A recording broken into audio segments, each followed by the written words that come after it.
আল্লাহ promise করতেছে যে দোয়ার রেসপন্স হচ্ছে অ্যাকসেপ্টেন্স।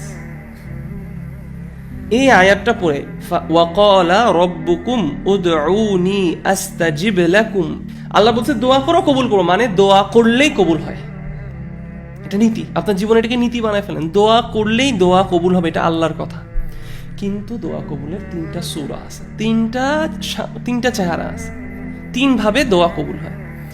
এক, আপনি যে দোয়াটা করছেন সেই দোয়াটা যা চাইছেন তা আপনি পাইছেন। অথবা 2, আপনার এই দোয়া করার জন্য আপনার থেকে একটা কোনো বালা মুসিবত, মানে কোনো একটা হার্ম আপনার থেকে রিমুভ করা হলো। অথবা 3, আপনি যে দোয়াটা করছেন, আপনি যা চাইছেন সেটা আপনাকে দেওয়া হয়নি, কিন্তু সেটার রিওয়ার্ড আপনার জন্য আখিরাতে জমা রাখা হয়েছে। এখন আপনি বলতে পারেন কেন এরকম 3টা scenario? Because Allah is the best knower of our situation. আল্লাহর ইলমের সাথে আমাদের ইলমের কোনো তুলনা হয় না। আমি দোয়া করছি, আল্লাহ তুমি আমাকে এই মেয়েটার সাথে বিয়ে করো, আল্লাহ তুমি আমাকে এই চাকরিটা দাও। আমি মনে করতেছি আমার জন্য এই মেয়েটার সাথে বিয়ে করাটা ভালো, আমার এই চাকরিটা পাওয়া ভালো, লেকিন আল্লাহ ভালো জানে আমার জন্য কোনটা ভালো কোনটা ভালো না। সো আমার কাজ হচ্ছে আল্লাহকে শুধু চাওয়া এবং বিশ্বাস করা, চাইছি মানেই কবুল হবে।